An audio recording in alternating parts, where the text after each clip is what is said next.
Welcome to the Ampere App Nokia T21, and I'll show you how to check battery temperature with the help of the Ampere app on this device. So to do that, let's first open the Play Store application, and now we should enter the name of the Ampere app.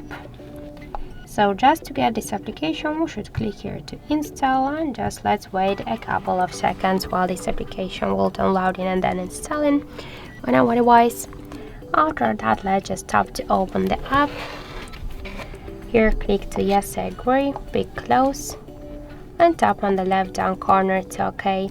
So now we can see here information about our battery temperature. So in my case that's 28, 9 and 4 degrees.